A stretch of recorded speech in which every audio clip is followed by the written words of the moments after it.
Sri Aurobindo's epic poem, Savitri. In this poem, Sri Aurobindo spells out his vision of the integral transformation of humanity. Savitri, the main character, is an incarnation of the Divine Mother who takes birth on earth to transform it and bring down heaven here. She conquers darkness and ignorance, represented by death, and delivers humanity out of ignorance, suffering, pain, and death. Sri Aurobindo emphasizes that the characters are incarnations or emanations of living and conscious forces with whom we can enter into concrete touch, and they take human bodies in order to help man show the way from his mortal state to a divine consciousness and immortal life. In Sri Aurobindo's words, Satyavan is the soul carrying the divine truth of being within itself, but descended into the grip of death and ignorance. Savitri is the divine word, daughter of the sun, goddess of the supreme truth, who comes down and is born to save. Ashwapati, the lord of the horse, her human father, is the lord of tapasya, the concentrated energy of spiritual endeavor that helps us to rise from the mortal to the immortal planes. Dyumatsena, lord of the shining hosts, father of Satyavan, is the divine mind, here fallen blind, losing its celestial kingdom of vision, and through that loss, its kingdom of glory.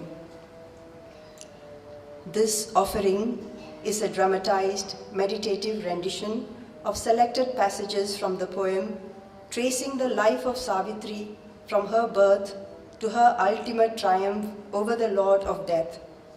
Through this triumphant battle, she brings Satyavan back to life from the jaws of ignorance and darkness, so that her divine mission on earth with him may be fulfilled. Sunil Das' musical compositions on Savitri provide the background support for this play. With this, we begin our offering.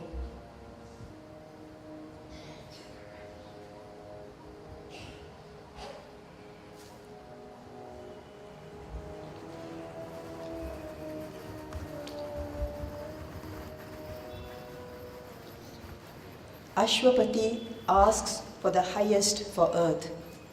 A boon is granted. O strong forerunner, I have heard thy cry. One shall descend and break the iron law, change nature's doom by the lone spirit's power.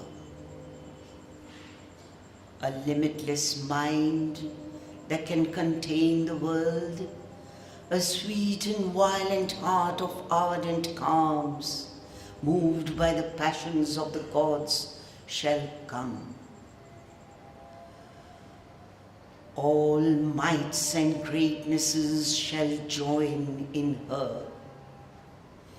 Beauty shall walk celestial on the earth. Delight shall sleep in the cloud net of her hair, and in her body, as on his homing tree, immortal love shall beat his glorious wings. A music of griefless things shall weave her charm. The harps of the perfect shall attune her voice. The streams of heaven shall murmur in her love. Her lips shall be the honeycombs of God. Her limbs, his golden jars of ecstasy. Her breasts, the rapture flowers of paradise. She shall bear the wisdom in her voiceless bosom. Strength shall be with her like a conqueror's sword, and from her eyes the eternal's bliss shall gaze. A seed shall be sown in death's tremendous hour, a branch of heaven transplant to human soil. Nature shall overleap her mortal step. Fate shall be changed by an unchanging will.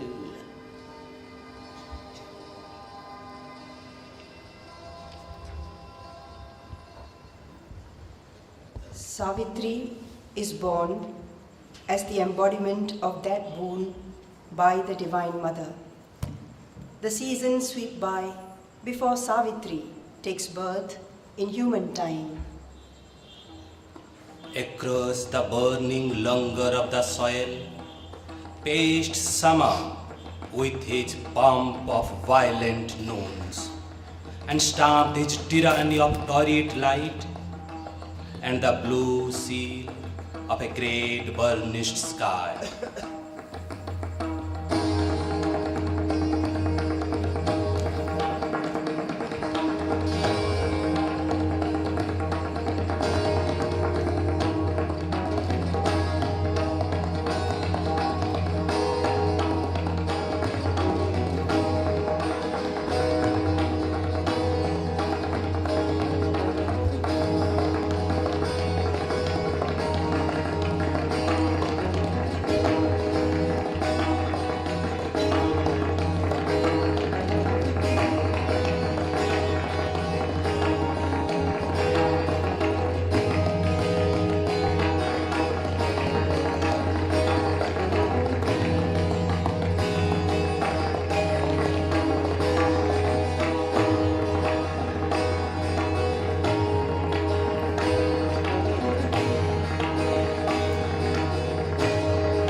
A change took over the skies. Armies of revolution crossed the time field. The clouds' unending march besieged the world. Enormous lightnings split the horizon's rim. Downpour and drip and seeping mist swayed all and turned dry soil to bog and reeking mud. Earth was a quagmire, heaven a dismal block.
autumn, winter, and the waning year. Earth's mood now changed. She lay in lulled repose. The hours went by with slow, contented tread. Autumn laid in the glory of her moons and dreamed in the splendor of her lotus pools. And winter and dew time laid their calm, cool hands on nature's bosom, still in a half sleep, and deepened with hues of lacs and mellows the tranquil beauty of the waning year.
Then spring, an ardent lover, leaped through leaves and caught the earth bride in his eager clasp. Impatient for felicity he came, high fluting with the coil's happy voice, his peacock turban trailing on the trees.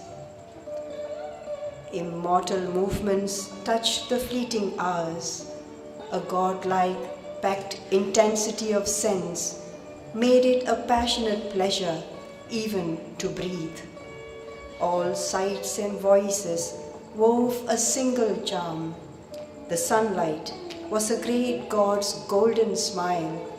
All nature was at beauty's festival.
In this high signal movement of the gods, answering earth's yearning and her cry for bliss, a greatness from our other countries came.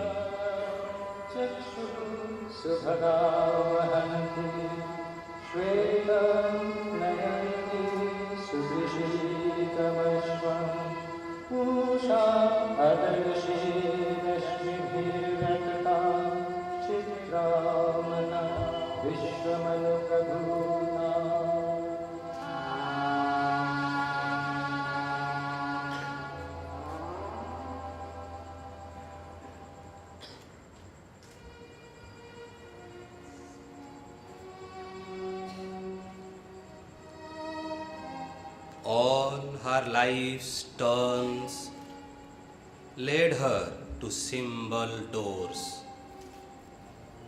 But mid this world, these hearts that answered her call.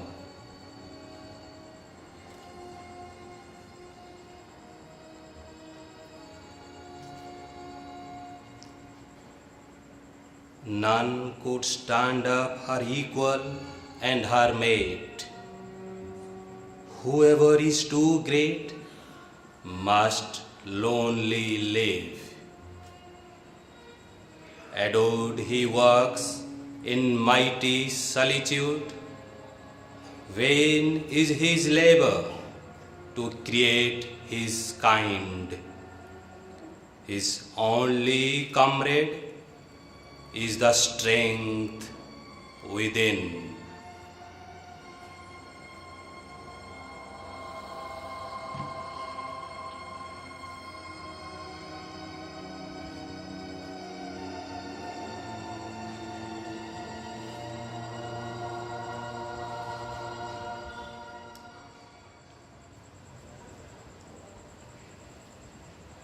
Ashwapati receives an intimation from higher worlds of life's aim and its purpose. O force-compelled, fate-driven, earth-born race, O petty adventurers in an infinite world and prisoners of a dwarf humanity, how long will you tread the circling tracks of mind around your little self and petty things? But not for a changeless littleness were you meant, not for vain repetition were you built. Out of the immortal substance you were made.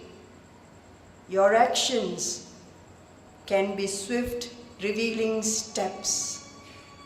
Your life a changeful mold for growing gods.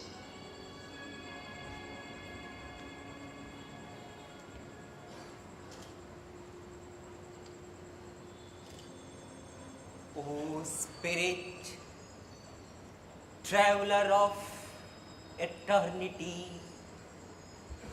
who camest from the mortal spaces here, a mighty presence still defends thy frame. Perhaps heavens guard thee for some great soul. Thy fate, thy work are kept somewhere afar. Thy unknown lover waits for thee, the unknown. Hand in strong hand, confront heaven's question, life. Challenge the ordeal of the immense disguise. Ascend from nature to divinity's heights. Face the high gods crowned with felicity. Then meet a greater God, thyself beyond time. This word was seed of all the thing to be. A hand from some greatness opened her heart's locked doors and showed the work for which her strength was born.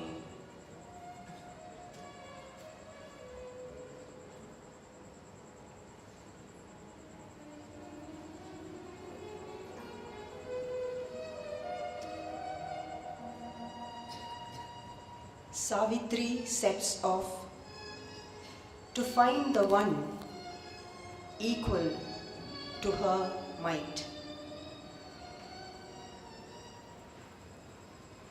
As floats a sunbeam through a shady place, the golden virgin in her carven car came gliding among meditation's seeds. Here first she met on the uncertain earth the one for whom her heart had come so far. As might a soul on nature's background leaned, stand out for a moment in a house of dream, created by the ardent breath of life, so he appeared against the forest verge, inset twixt green relief and golden ray, as if a weapon of the living light, erect and lofty, like a spear of God. His figure led the splendor of the morn, and the destined meeting takes place.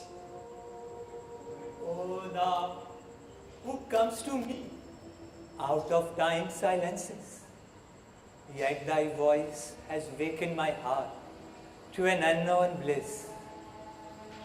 Immortal or mortal, only in thy frame, for more than earth speaks to me from thy soul, and more than earth surrounds me in thy gaze.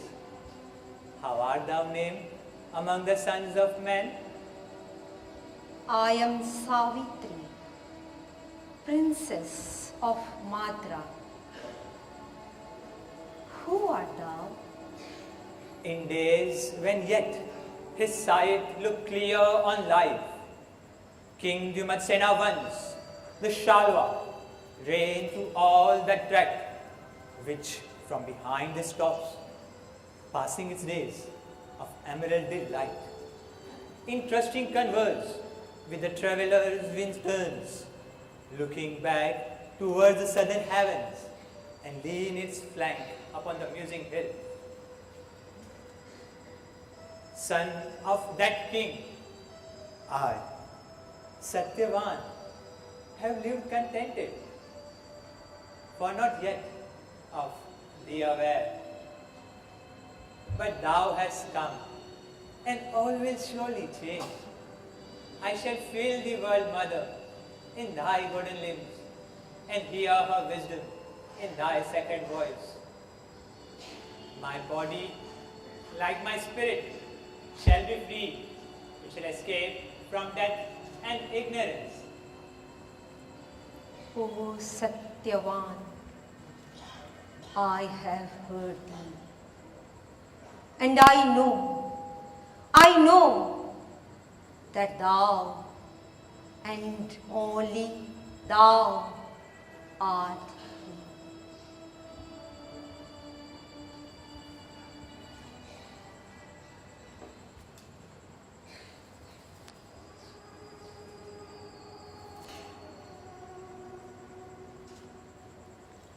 Flitting like pale, brilliant moths, her hands took from the sylvan verge's sunlit arms a load of their jewel faces' clustering swarms.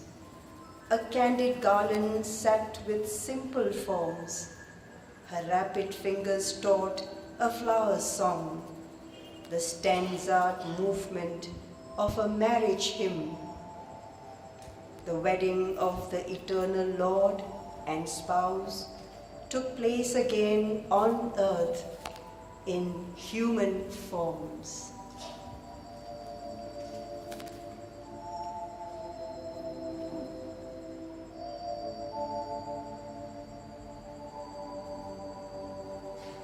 My heart will stay here on this forest verge and close to this thatched roof while I am far. Now of more wandering it has no need, but I must haste back to my father's house, which soon will lose one loved, accustomed trade, and listen in vain for a once cherished voice. Soon I shall return, nor ever again oneness must sever its recovered bliss, or fate sunder our lives while life is ours.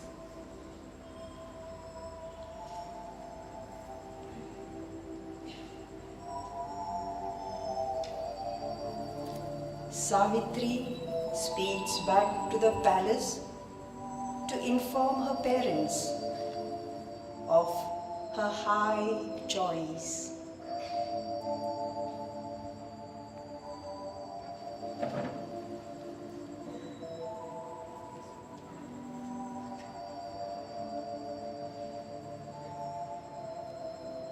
Savitri's arrival at the palace coincides with Narad's arrival. In silent bounds, bordering the mortal's plain, crossing a wide expanse of brilliant peace, Narad, the heavenly sage from paradise, came chanting through the large and lustrous air.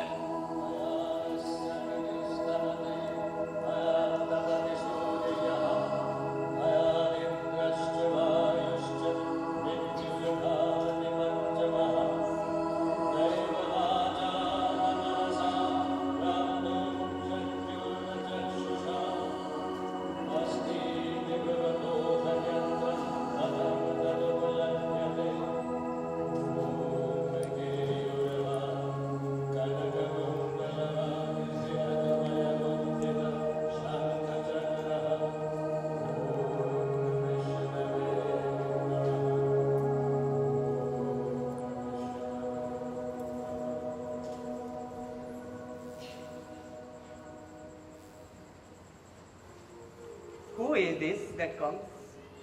The bride, the flame born, and round her illumined head, pouring their lights, her hymeneal palms move flashing about her. From what green glimmer of glades, retreating into dewy silences, or half-seen birds of waters, moon betrayed, brings thou this glory of enchanted eyes? A flame of radiant happiness she was born. And surely will that flame set earth alight. Moon surely will see her pass and say no word.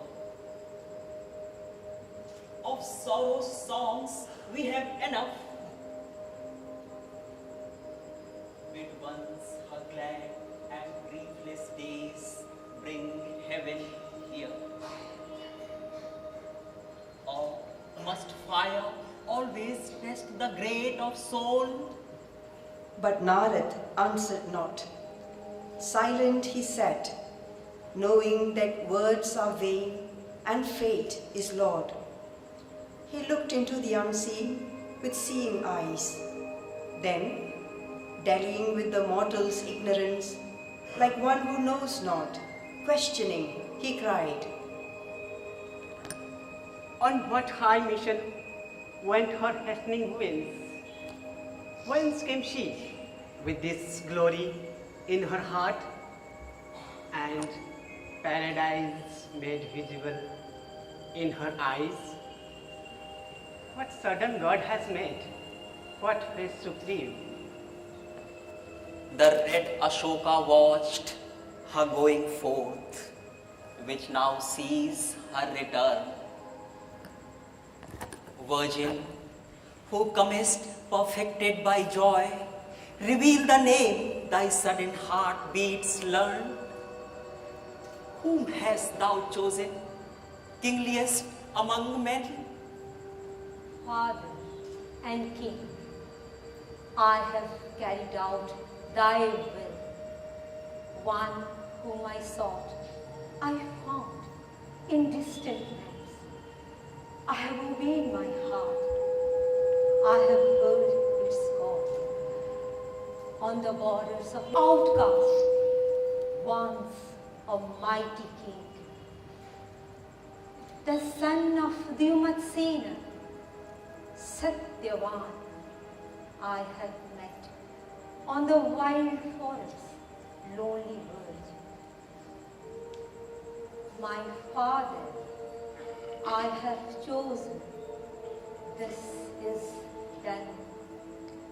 Then Aswapati looked within and saw a heavy shadow float above the name, chased by a sudden and stupendous light. He looked into his daughter's eyes and spoke. Well hast thou done, and I approve thy choice. If this is all, then all is surely well. If there is more, then all can still be well. Whether it seem good or evil to men's eyes, only for good the secret will can work. Our destiny is written in double tongues. Through nature's contraries, we draw nearer God. Out of darkness, we still grow to light.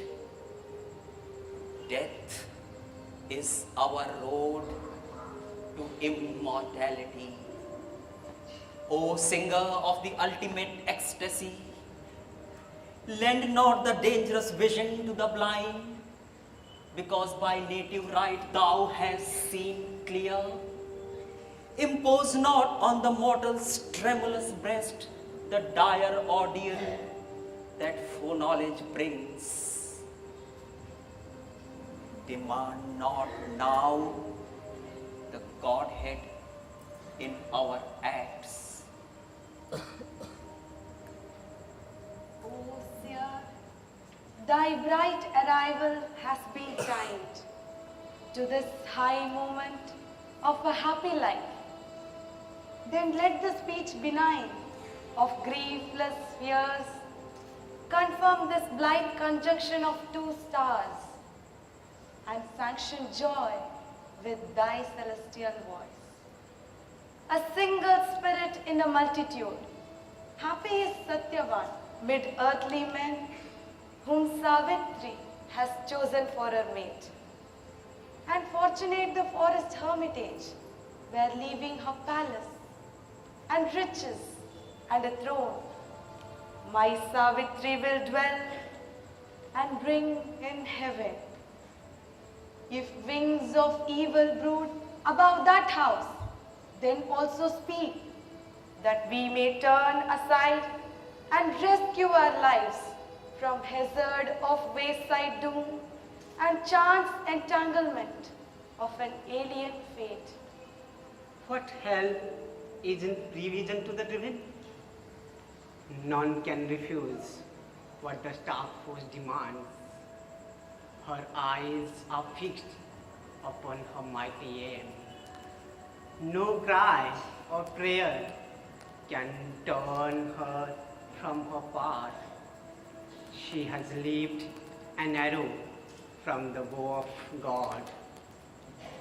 As though her own bosom were pierced, the mother saw the ancient human sentence strike her child. What stealthy doom has crept across her path? Emerging from the dark forest's sullen heart, what evil thing stood smiling by her way and wore the beauty of the Shalva boy? Even a stranger's anguish rends my heart. And this, O Narad, is my well-loved child. Hide not from us our doom, if doom is ours. To know is best, however hard to bear. The truth thou hast claimed, I give to thee the truth. In one brief year, when this bright hour flies back and pauses careless on a branch of time, this sovereign glory ends heaven lent to earth. This splendor vanishes from the mortal sky. Heaven's greatness came, but was too great to stay. 12 swift-winged months are given to him and her. This day returning, Satyavan must die. Vain then can be heaven's grace, but I reject the grace and the mockery. Mounting thy car, go forth, O Savitri, choose once again and leave this fated head.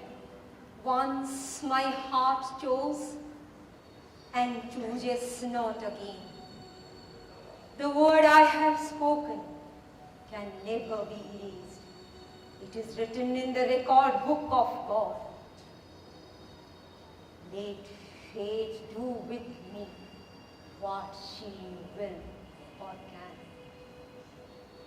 I am stronger than death and greater than my fate. My love shall outlast the world. Doom falls from me, helpless, against my immortality. Fate's law may change, but not my spirit's will. O child, here on this immutable and ignorant earth, who is the lover and who is the friend? All passes here, nothing remains the same. None is for any on this transient globe. Only the gods can speak what now thou speakest. Thou who art human, think not like a god. My will is part of the eternal will. My fate is what my spirit's strength can make. My fate is what my spirit's strength can make. If for a year, that year is all my life, and yet I know this is not all my fate, only to live and love a while and die. I know this is not all my fate, only to live and love a while and die. I have looked at him from my immortal self. I have seen God smile at me in Satyavan. I have seen the eternal in a human face. Queen, strive no more to change the secret will.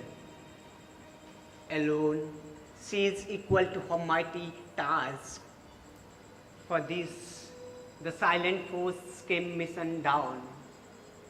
In her, the conscious will took human shape. She only can save herself and save the world.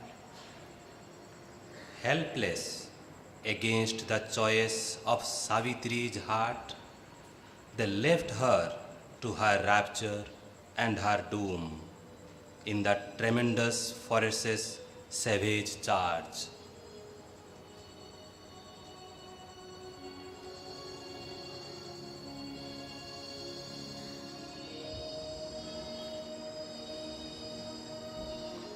Savitri begins her new life in the forest hermitage.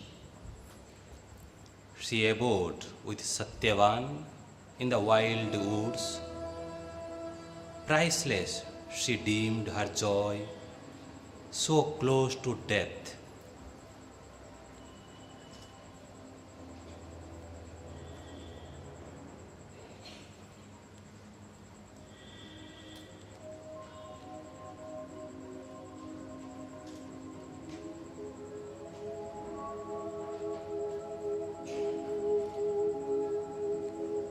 Apart with love, she lived for love alone. A worshipped empress, all ones to wide to serve. She made herself the diligent serf of all.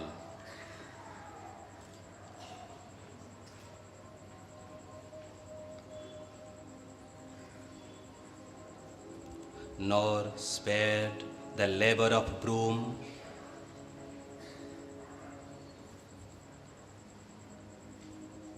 and jar,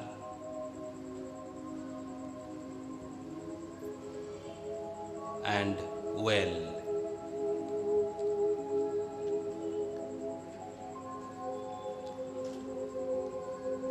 Or close gentle tending, or to heap the fire of altar and kitchen. No slight task allowed to others that her woman's strength might do. In all her acts, a strange divinity shone.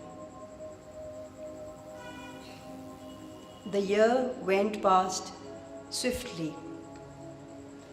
Savitri dwells within on Satyavan's impending demise. She plunges into intense yoga. As in the vigilance of the sleepless night, through the slow, heavy-footed, silent hours, repressing in her bosom its load of grief, she sat, staring at the dumb tread of time and the approach of ever-nearing fate. A summons from her being's summit came, a sound, a call that broke the seals of night. Why camest thou to this dumb, death-bound earth, this ignorant life beneath indifferent skies, tied like a sacrifice on the altar of time? O Spirit, O immortal energy, fit was to nurse grief in a helpless heart, or with hard, tearless eyes await thy doom? Arise, O soul, and vanquish time and death. My strength is taken from me and given to death, why should I lift my hands to the short heavens or struggle with mute inevitable fate? What need have I? What need has Satyavan to avoid the black meshed net, the dismal door, or call of mightier light into earth's closed loom, or greater law into man's little world? Why should I strive with earth's unyielding laws, or stave off death's inevitable hour? Is this enough, O Spirit? And what shall thy soul say when it wakes and knows the work was left undone for which it came? Is this then the report that I must make, my head bowed with shame before the eternal seat? His power he kindled in thy body has failed. His laborer returns, her task undone. Savitri undergoes moments of intense despair. However, a change comes over her. A higher force takes over her speech. I am thy portion here, charged with thy work, as thou myself seated forever above. Speak to my depth, O great and deathless voice, command, for I am here to do thy will. Remember why thou camest. Find out thy soul. Recover thy hid self. In silence, seek God's meaning in thy depths. Then mortal nature change to the divine. Witness of the thoughts of mind, the moods of life, she looked into herself and sought for her soul. Savitri enters into her inner worlds. First, she meets the world of the inconscient, then the subconscient, then matter, followed by the vital. At the dim portal of the inner life, she knocked and pressed against the ebony gate.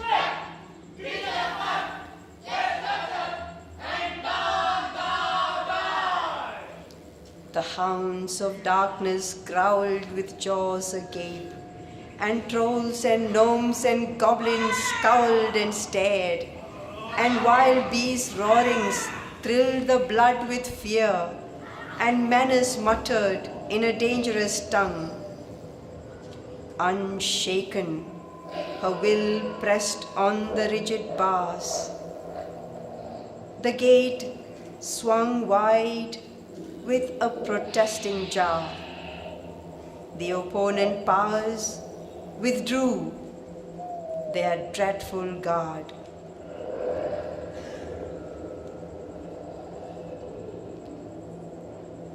Her being entered into the inner worlds. In a narrow passage, the subconscious gate, she breathed with difficulty and pain, and strove to find the inner self concealed in sense.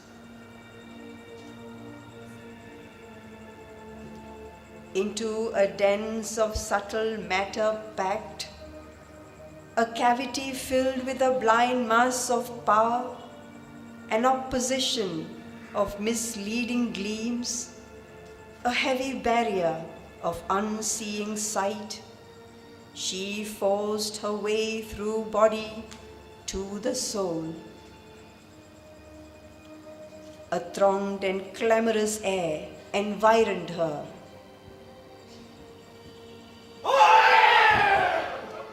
A horde of sounds defied significance, a dissonant clash of cries and contrary calls.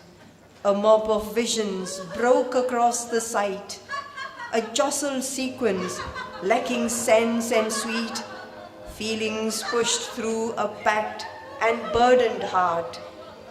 Each forced its separate, inconsequent way, but cared nothing but its ego's drive.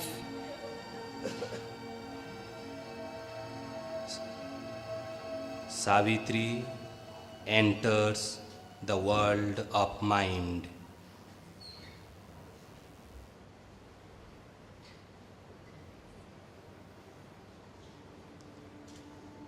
Mighty mind, seated on the pedestal of power, addresses her.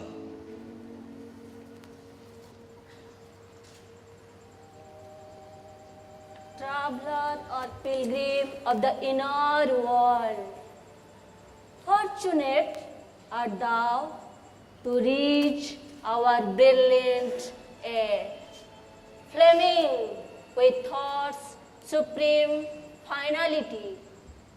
O aspirant to the perfect way of life, here find it, rest from search and live at peace. Here is the safety of the ultimate wall. Here is the clarity of the sword of light. Here is the victory of a single truth.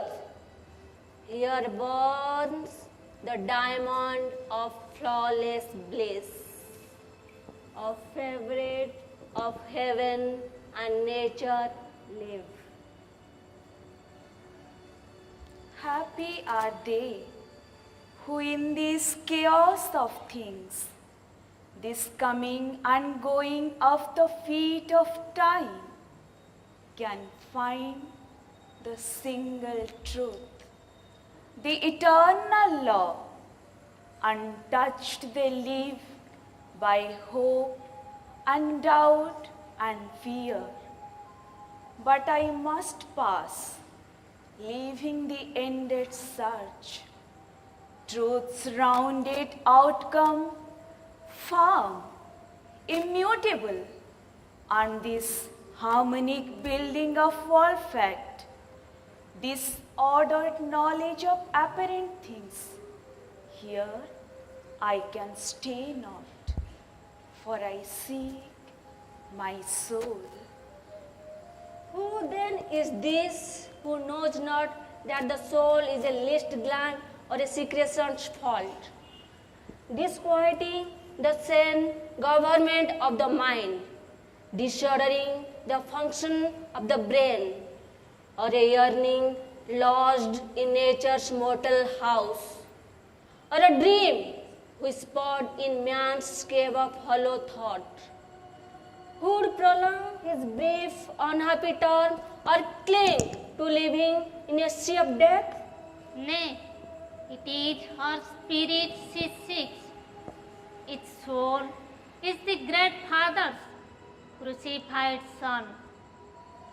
Mind is that soul's one parent, its conscious cause, the ground on which trembles a brief passing light. Mind, sole creator of the apparent world. All that is here is part of our own self. Our minds have made the world in which we live. Is there one left who seeks for a beyond? Can still the path we found open the gate? Savitri moves on.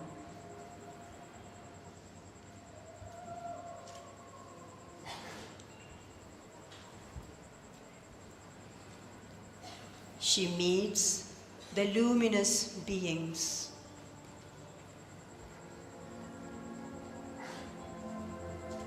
O happy company of luminous gods, reveal who know the road that I must tread, for surely that bright quarter is your home, to find the birthplace of the occult fire and the deep mansion of my secret soul.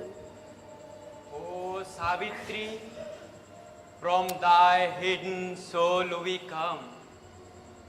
We are the messengers, the occult gods, who help men's dark and heavy ignorant lives to wake to beauty and the wonder of things, touching them with glory and divinity. O human copy and disguise of God, who seekest the deity, thou keepest hid, and livest by the truth thou hast not known. Follow the world's winding highway to its source. There, in the silence, few have ever reached, thou shalt see the fire burning on the bare stone, and the deep cavern of thy secret soul. Then Savitri, following the great winding road, came where it dwindled into a narrow path. There was no sound to break the brooding hush. One felt the silent nearness of the soul. Savitri meets the triple soul forces. First, the mother of sorrow, then the mother of might, and lastly, the mother of light address her. As soon as each force addresses Savitri, a corresponding force from the netherworlds cry in response. O Savitri, I am thy secret soul. To share the world I came. I draw my children's pangs into my breast. I am the soul of all who wailing ride under the ruthless harrow of the gods. I carry the fire that never can be quenched, and the compassion that supports the sun. I am the hope that looks towards my God who never came to me till now. His voice I hear that ever says, I know that he shall come at last. She ceased, and like an echo from below, answering her pathos of divine complaint, a voice of wrath took up the dire refrain. A growl of thunder, a roar of angry beast, the beast that crouching growls within man's depths, voice of a tortured titan, once a god. I am the man of sorrows. I am he who is nailed on the white cross of the universe. To enjoy my agony, God built the earth. My passion, he has made his Rama's theme. He has sent me naked into his bitter world and bidden me with his roars of grief and pain, that I might cry and grovel at his feet, and offer him worship with my blood and tears. Hell tortures me with the edges of my thorn. Heaven tortures me with the splendor of my ribs. What profit have I of my animal birth? What profit have I of my human soul? Madonna of suffering, Mother of grief divine, thou art a portion of my soul. Put forth to bear the unbearable sorrow of the world. But thine is the power to solace, not to save. One day I will return and make thee drink from the eternal cup.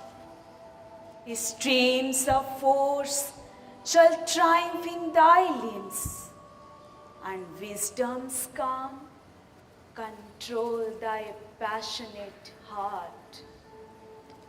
On passed she, in her spirit's upward route, all beautiful grew, subtle and high and strange. O Savitri, I am thy secret soul.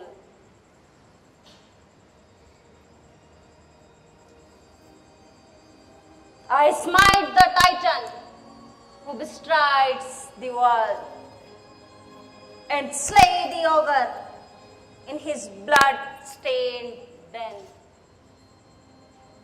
I am Durga, goddess of the proud and strong, and Lakshmi, queen of the fair and fortunate. I wear the face of Kali. When I kill, I trample the corpses of the demon hordes. I am charged by God to do his mighty work. Uncaring, I serve his will, who sent me forth. Reckless of peril and earthly consequence. She spoke, and from the lower human world an answer, a warped echo, met her speech. The voice came through the spaces of mind of the dwarf Titan, the deformed chained god who strives to master his nature's rebel stuff and make the universe his instrument. I am the heir of the forces of the earth. Slowly I make good my right to my estate.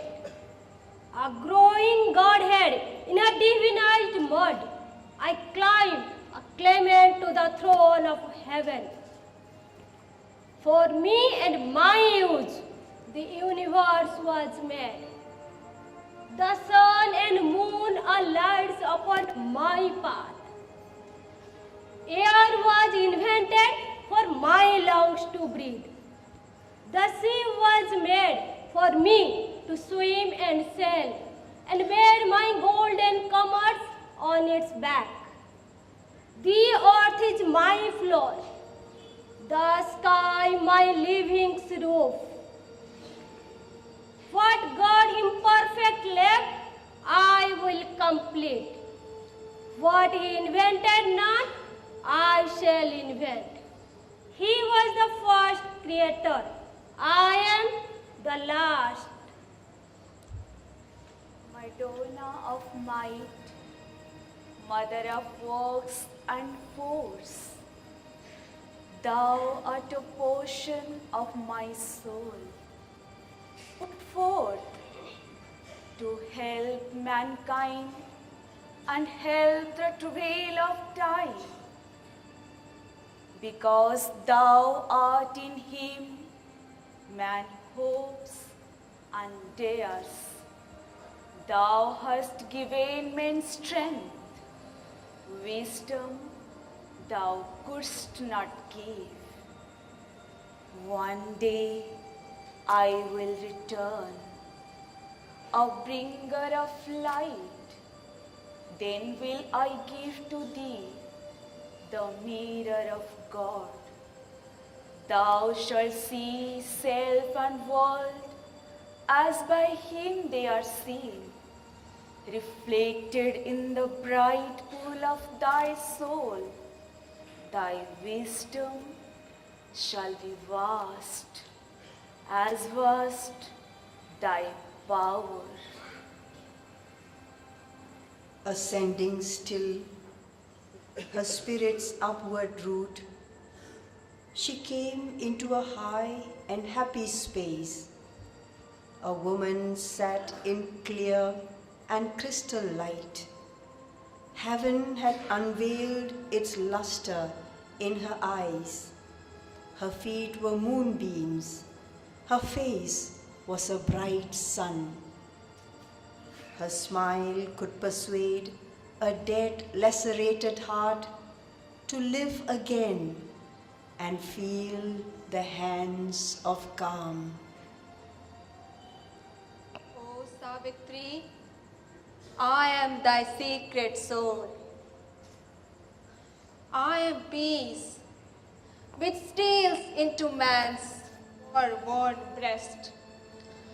Amid the rain of his acts create a hostel where heaven's messages can lodge.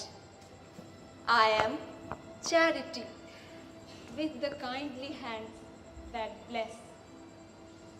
I am silence mid the noisy tramp of life. I am knowledge pouring on her cosmic map. I make even sin and error stepping stones, and all experience a long march towards light. She spoke, and from the ignorant nether plain, a cry, a warped echo, naked and shuddering came. A voice of the saint's shackled human mind, bound in the chains of earthly ignorance. I am the mind of God's great ignorant world, ascending to knowledge by the steps he made. I am the all-discovering thought of man. I am a God fettered by matter and sense, an animal prison in a fence of thorns, a beast of labor asking for his food, a smith tied to his anvil and each forge. Yet, how illusioned the God enlarged my room. The tree of evolution I have sketched, each branch and twig and leaf in its own place, in the embryo track the history of forms, and the reality frame of all that lives. Her huge machinery is in my hands. I have seized the cosmic energies for my use. How can man grow immortal and divine, transmuting the very stuff of which he is made? This wizard gods may dream, not thinking men. Madonna of light, mother of joy and peace, thou art a portion of myself, put forth to raise the spirit to its forgotten height and wake the soul by touches of the heavens. Because thou art, the soul draws near to God. Because thou art, love grows in spite of hate, and knowledge walks unslain in the peat of night. One day I will return, his hands in mine. Thou shalt see the face of the Absolute. Then shall the holy marriage be achieved. Then shall the divine family be born. There shall be light and peace in all the world.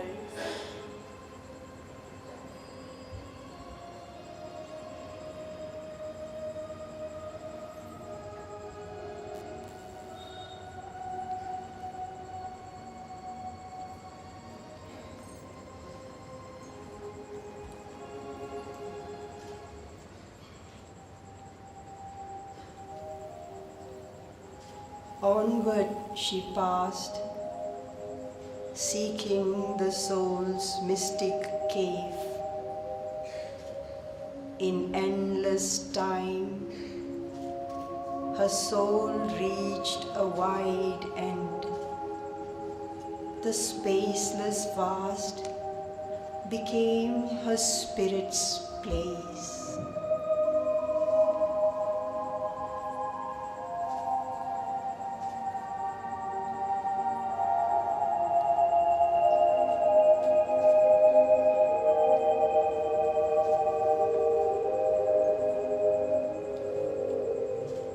As thus she passed in that mysterious place, through room and room, through door and rock-hewn door, she felt herself made one with all she saw. A sealed identity within her woke. She knew herself the beloved of the Supreme.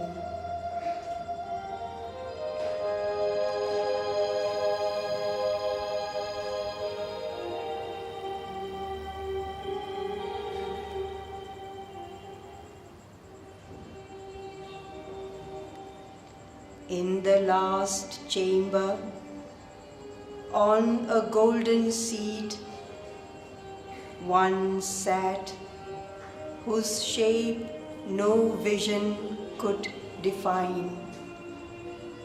Only one felt the world's unattainable fount, a power of which she was a straying force, an invisible beauty, goal of the world's desire.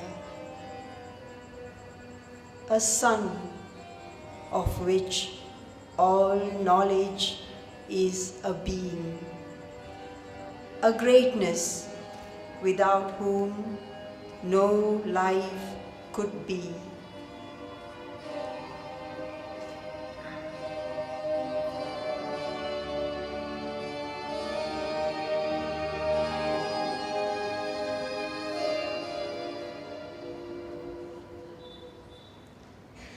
Then, through a tunnel dug in the last rock, she came out where there shone a deathless sun. A house was there, all made of flame and light, and crossing a wall of doorless living fire, there suddenly she met her secret soul,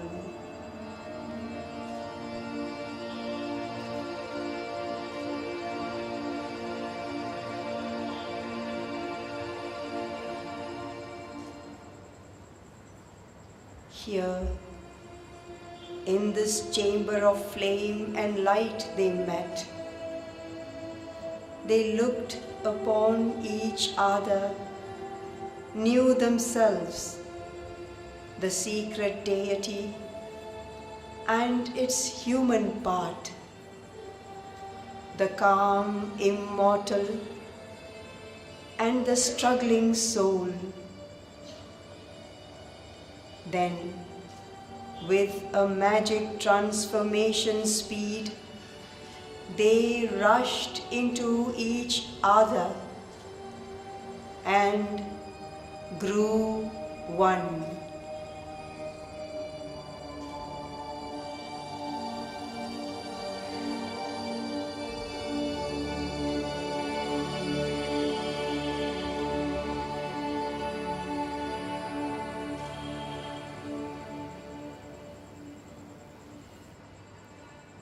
Once more, she was human upon earthly soil. In the muttering night, amid the rain-swept woods and the rude cottage where she sat in trance, that subtle world withdrew deeply within, behind the sun veil of the inner sight.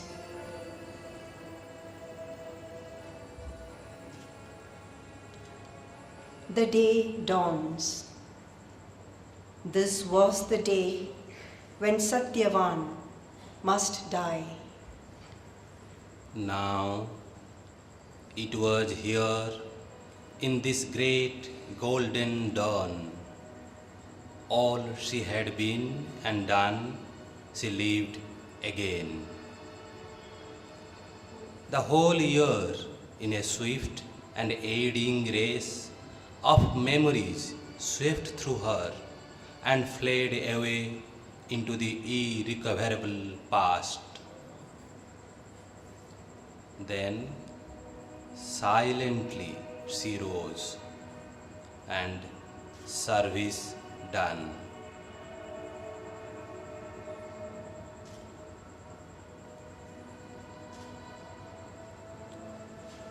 Bowed down to the great goddess, simply carved by Satyavan upon a forest stone. What prayer she breathed, her soul and Durga knew.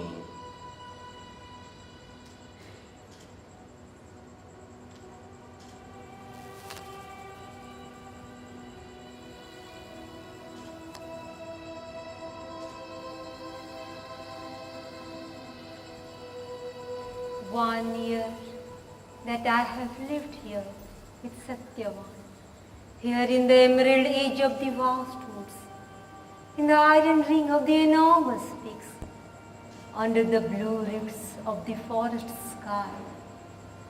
I have not gone into the silences of this great woodland that has enriched my thoughts with mystery, nor in its great miracles wandered.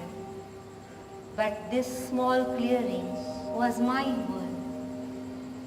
But now a strong desire has seized all my heart to go with Satyavan, holding his hand into the life he has loved, and touch the forest herbs he has trod, and know the forest flowers, and hear at ease the birds and the scurrying life, the stars and seasons, reach far rustle of boughs and all the mystic whisperings of the woods. Release me now, let my heart have rest. Do as thy wise mind desires, O calm child sovereign, with the eyes that rule. I hold thee for a strong goddess who has come pitying our barren days. So dost thou serve even as a slave might. Yet art thou beyond all that thou doest. All our minds conceive, like the strong sun that serves earth from above.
Love in her bosom hurt with the jagged edges of anguish, moaned at every step with pain, crying, now perhaps his voice will cease forever. Savitri, a pang cleaves through my head and breast, as if the eggs were piercing it and not the living branch.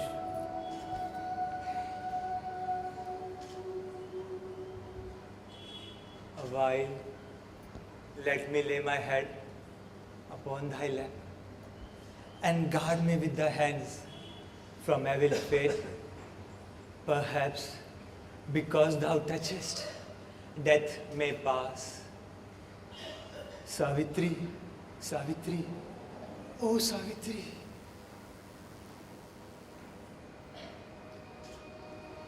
Near her, she felt a silent shade immense, chilling the noon with darkness for its back. An awful hush had fallen upon the place. There was no cry of birds, no voice of beasts. She knew that visible death was standing there, and Satyavan had passed from her embrace. Then, suddenly, there came on her the change. A force descended, trailing endless light. It sank into her soul, and she was changed. Now, all her acts sprang from a Godhead's calm. She raised her noble head. Fronting her gaze, something stood there, unearthly, somber, grand, a limitless denial of all being that wore the terror and wonder of a shape. The two opposed each other with their eyes, woman and universal God. Unclasp thy passionate influence and relax. O slave of nature, changing tool of changeless law, who vainly ridest rebellion to my yoke, thy elemental grasp, weep and forget. She rose and stood gathered in lonely strength, like one who drops his mantle for a race and waits the signal, motionlessly swift.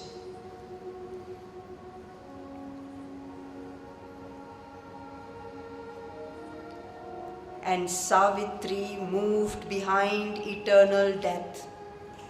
Her mortal pace was equaled with the gods.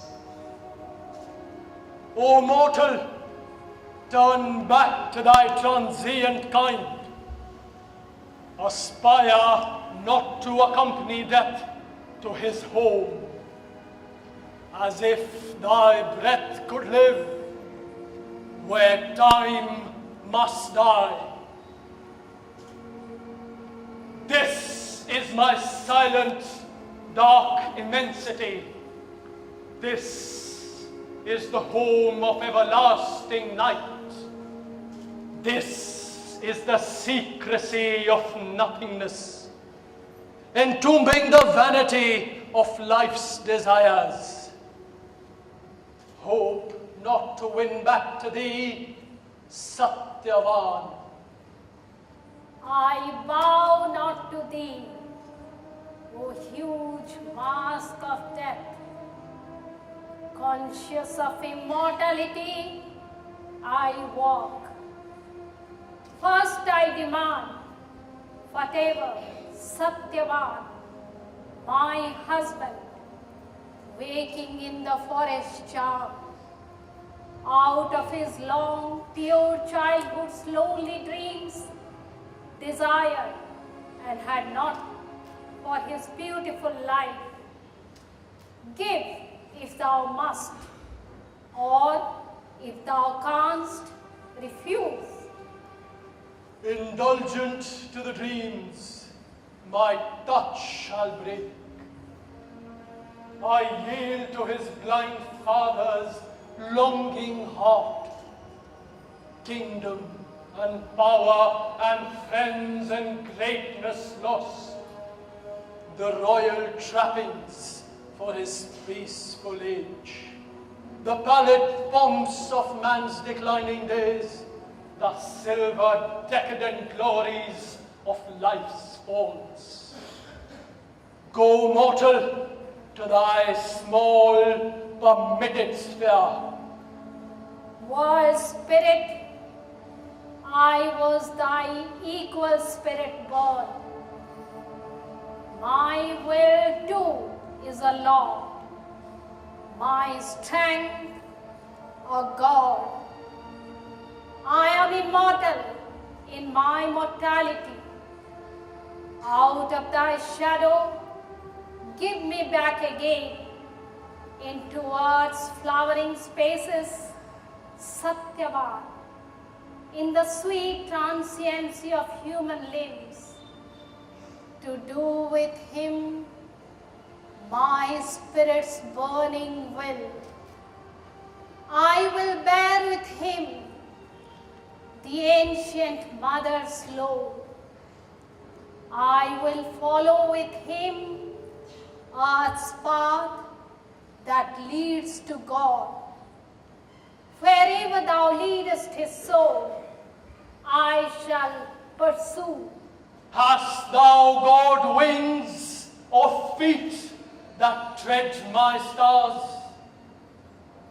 Frail creature with a courage that aspires, forgetting thy bounds of thought, thy mortal role. Their orbs were coiled before thy soul was formed. I, death, am he. There is no other God. All from my depths are born, they live by death. All to my depths return and are no more. I have made a world by my inconscient force. O death, who reasonest? I reason not. Reason that scans and breaks, but cannot build, or builds in vain, because she doubts her work. I am. I love. I see. I act. I will. Know also, knowing thou shalt cease to love and cease to will, delivered from thy heart. So shalt thou rest forever and be still, consenting to the impermanence of things. I know that knowledge is a vast embrace.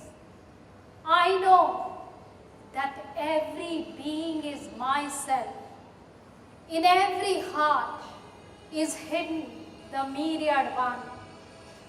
I know the calm transcendent bears the world, the veiled inhabitant, the silent Lord. I feel his secret act, his intimate fire. I hear the murmur of the cosmic voice. I know my coming was a wave from God. A bright hallucination are thy thoughts. Vain is thy longing to build heaven on earth.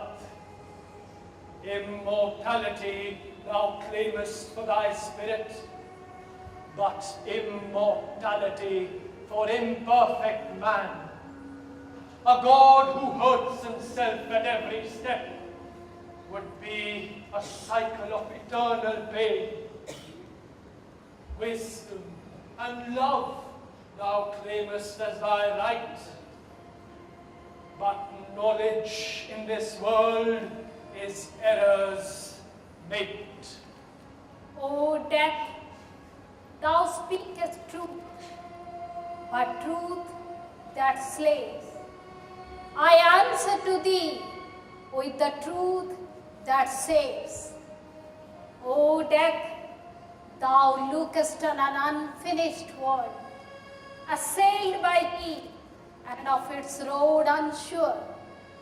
People by imperfect minds and ignorant lives, and says, God is not and all is vain. How shall the child already be the man? Because he is infant, shall he never grow? Because he is ignorant, shall he never learn? In a small, fragile seed, a great tree lurks. In a tiny gene, a thinking being is shut. A little element in a little spore, it grows and is a conqueror and a sage. O death, not for my heart's sweet poignancy, nor for my happy body's bliss alone, I have claimed from thee the living Satyavan, but for his work and mine, our sacred charge. For I, the woman, am the force of God, he the eternal's delegate soul in man. My will is greater than thy law, O death. My love is stronger than the bonds of fate. Our love is the heavenly seal of the Supreme. I guard that seal against thy rending hands. Love must not cease to live upon the earth, for love is the bright link twixt earth and heaven. Love is the far transcendent angel here. Love is man slain on the absolute. Even so, men cheat the truth with splendid thoughts. Thus wilt thou hire the glorious charlatan mind, to weave from his ideals gossamer air a fine raiment for thy body's new desires, and thy heart's clutching, greedy passion cloaked. O human face, put off mine painted masks. The animal be, the worm that nature meant. Accept thy futile birth, thy narrow life. My heart is wiser than the reason's thoughts. My heart is stronger than thy bonds. O death, it sees and feels the one heart beat in all. It feels the high transcendent sun-like hands. It sees the cosmic spirit at its work. In the dim night, it lies alone with God. My heart's strength can carry the grief of the universe. Art thou indeed so strong, O heart? O soul, so free? And canst thou gather then bright pleasure from my wayside flowering boughs? Yet falter not from thy hard journey's goal. Meet the world's dangerous touch and never fall. Show me thy strength and freedom from my laws. Surely I shall find among the green and whispering woods of life close bosomed pleasures, only mine since his, or mine for him, because our joys are one. And if I linger, time is ours and God's. And if I fall, is not his hand near mine? All is a single plan. Each wayside act deepens the soul's response, brings nearer the goal. So prove thy absolute post to the wise gods by choosing earthly joy. For self-demand and yet from self and its gross masks live free. Then will I give to thee all thy soul desires, all the brief joys earth keeps for mortal hearts. Only the one dearest wish that outweighs all. Hard laws forbid, and thy ironic fate. My will once wrought remains unchanged through time, and Satyavan can never again be thine. If the eyes of darkness can look straight at truth, look in my heart, and knowing what I am, give what thou wilt or what thou must. O death, nothing I claim but Satyavan alone. I give to thee saved from death and poignant fate. Whatever once the living Satyavan desired in his heart for Savitri. Bright noons I give thee and unwounded dawns, daughters of thy own shape in heart and mind. Fair hero sons and sweetness undisturbed of union with thy husband, dear and true. Return, O child, to thy small forsaken earth. Thy gifts resist. Earth cannot flower if lonely I return. What knowest thou of earth's rich and changing life? Who thinkst that one man dead, all joy must cease? Hope not to be unhappy till the end, for grief dies soon in the tired human heart. Soon other guests the empty chambers fill. Give me back Satyavan, my only Lord. Thy thoughts are wakened to my soul that feels the deep eternal truth in transient things.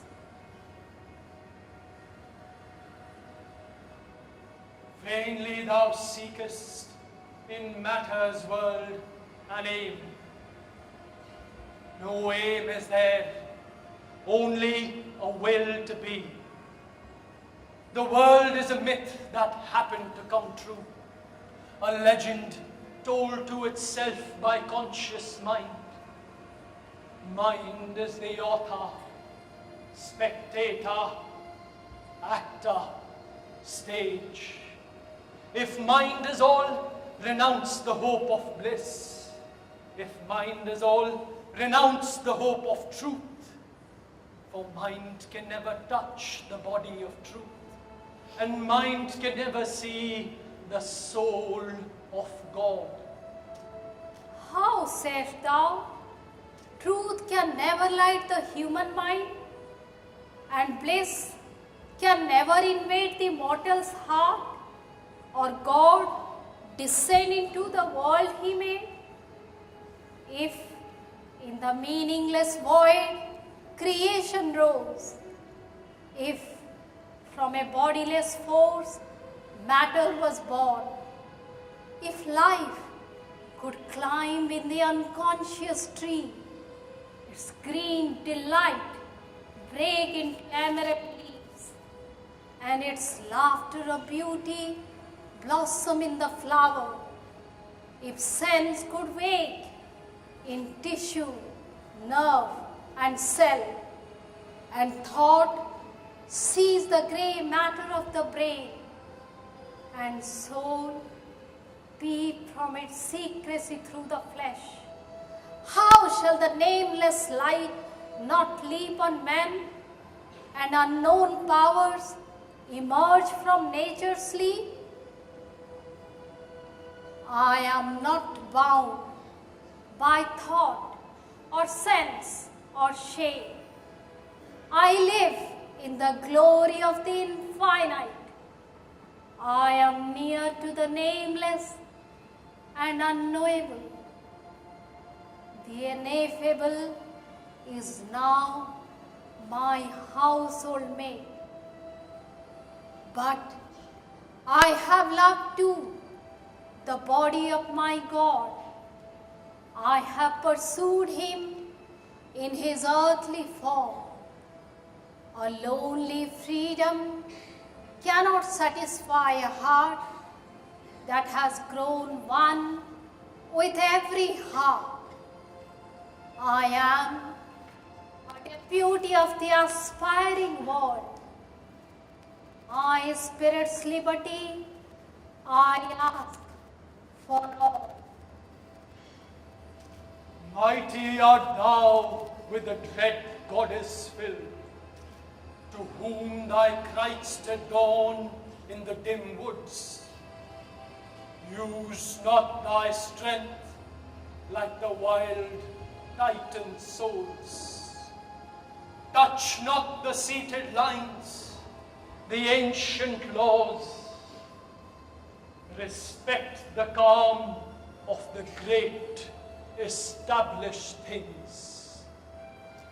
Even God himself obeys the laws he made. The law abides and never can it change. The person is a bubble on time's sea.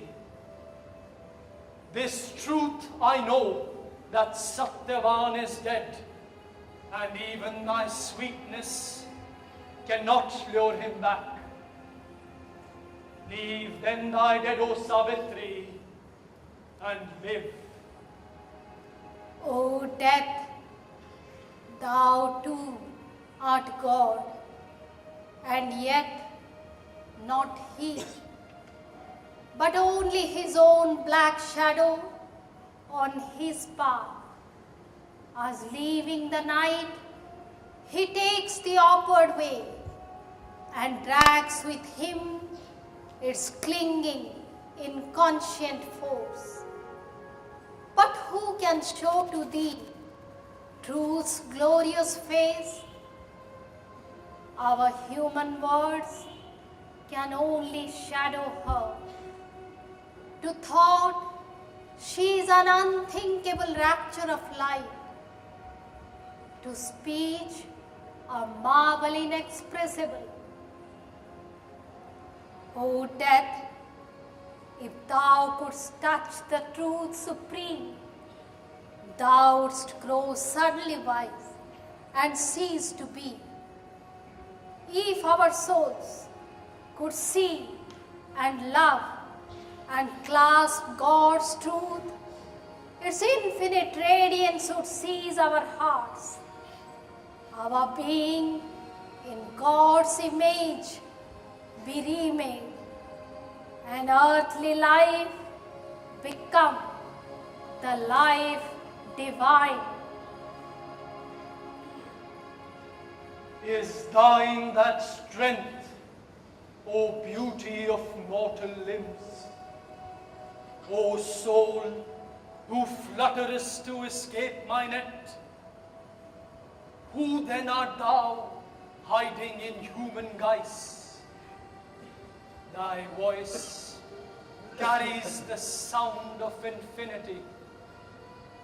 Knowledge is with thee. Truth speaks through thy words. The light of things beyond shines in thy eyes. But where is thy strength to conquer time and death? O human claimant to immortality, reveal thy power, lay bare thy spirit's force. Then will I give back to thee Satyavan. Or if the mighty mother is with thee, show me her face that I may worship her. Let deathless eyes look into the eyes of death. An imperishable force, touching brute things, transform earth's death into immortal life. Then can thy dead return to thee and live. The prostrate earth perhaps shall lift her gaze and feel near her the secret body of God, and love and joy overtake fleeing time. And Savitri looked on death and answered not. A mighty transformation came on her. The incarnation thrust aside its veil. Then a voice was heard that seemed the stillness self. I hail thee, almighty and victorious death, thou grandiose darkness of the infinite, relieve the radiant God from thy black mask. Release the soul of the world called Satyavan, freed from thy clutch of pain and ignorance, that he may stand master of life and fate, man's representative in the house of God, the mate of wisdom and the spouse of light, the eternal bridegroom of the eternal bride. Death, unconvinced, resisted still. Light, like a burning tongue, licked up his thoughts. Light was a luminous torture in his heart. Light coursed a splendid agony through his nerves. His darkness muttered, perishing in her blaze. He called to night, but she fell shuddering back. He called to hell, but sullenly it retired. He turned to the inconscient for support from which he was born, his vast sustaining self. It drew him back towards boundless vacancy, as if by himself to swallow up himself. He called to his strength, but it refused his call. His body was eaten by light, his spirit devoured.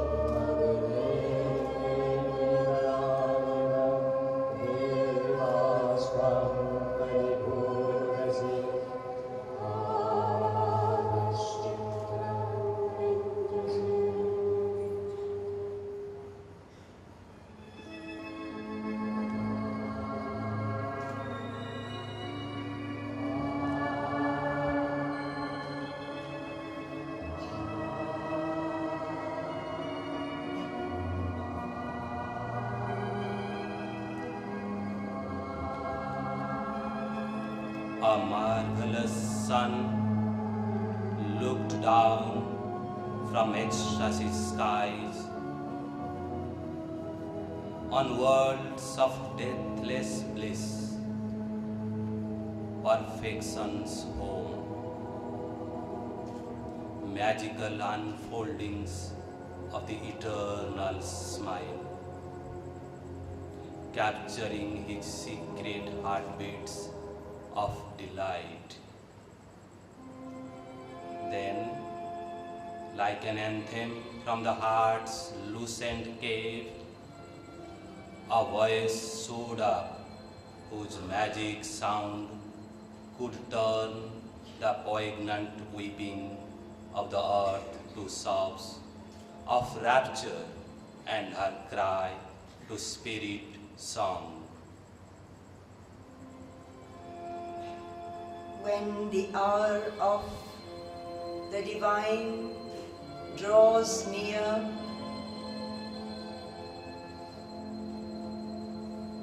the mighty mother shall take birth in time, and God be born into the human clay, in forms made ready by your human lives.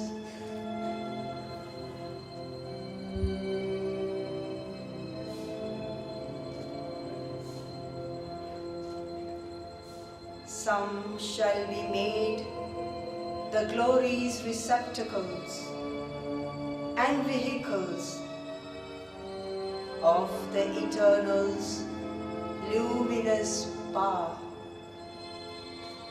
These are the high forerunners, the heads of time, the great deliverers of earth-bound mind, the high transfigurers of human clay, the firstborn of a new supernal rays. The incarnate dual power shall open God's door. Eternal supermind touch earthly time.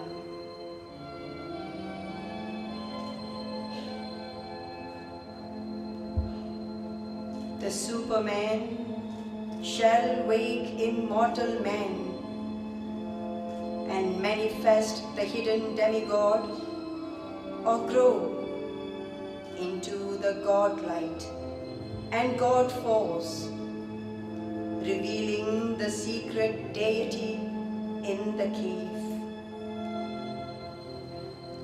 Then shall the earth be touched by the Supreme.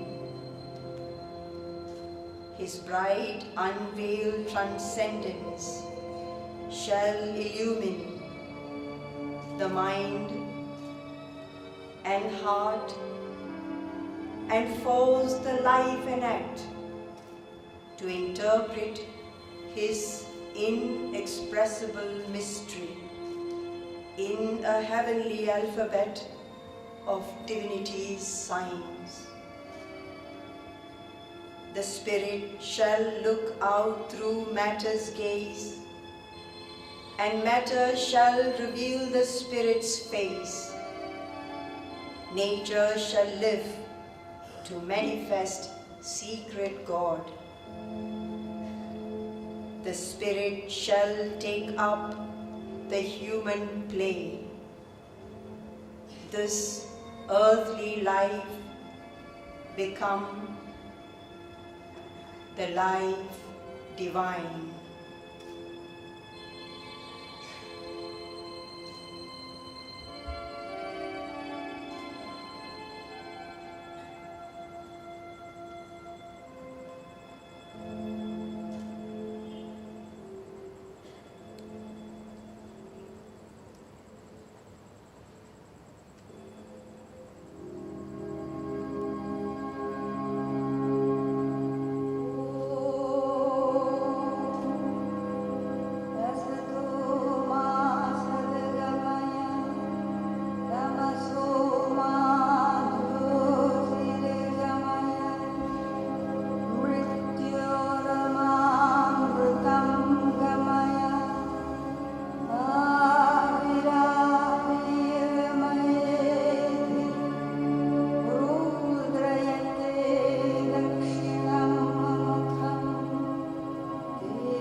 Namo Bhagavate Maheshwari